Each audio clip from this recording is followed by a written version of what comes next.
Anthony Leon here with the Elite Gi on. For me, like I said, I like the navy blue. Now that I have it on, I really like it. The only thing that I really don't like is when I put it on, when I started to pull the skirt over, I noticed that I was pulling a lot of material from actually one spot in the gi. And with that being said, as you kind of see, my shoulders and everything actually have a little bit more slack in them. So to me, that's one thing that I feel like needs to be fixed right away.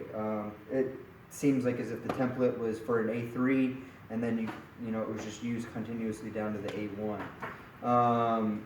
Another thing I didn't like about the gi is the collar as well. The collar is actually really, really thin and actually really easy to grip on. Some of the gis that I do own are actually really thick in the collar, a little bit tougher to grip, and that's just the style that I prefer. Of course, with the fit, it's not a bad fit. The skirt's a little long, but I'm not really worried about the dimensions of the skirt. Overall, it fits well. I do like the pants. The only thing I would suggest is maybe bringing them in a little bit more form-fitting when it comes to the lower half of the legs, just because they're really wide. For me, that's something I kind of don't like to deal with, especially when it comes to competition.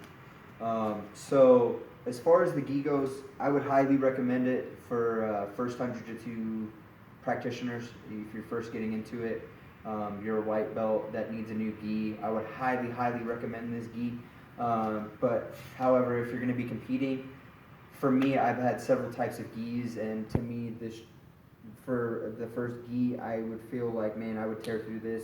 Give me about a year, and I would just shred through this. The material is a little thin. So if you're going to do with competition, definitely a little bit thicker.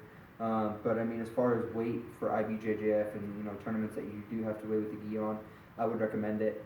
If you plan on only using this gi for competition and not training in, for sure, definitely a great route to go. But if you're trying to compete, train, and everything else in between in the uniform, I would definitely say be careful. I feel like the material just wouldn't last as long as some of the other gis that I've owned. But like I said, overall, I would give this gi from a 1 to 10. I'd probably give it a high 8 for sure, low 9s. Yeah, I'm going to go ahead and get a couple rolls in, and I'll tell you guys how it is after that.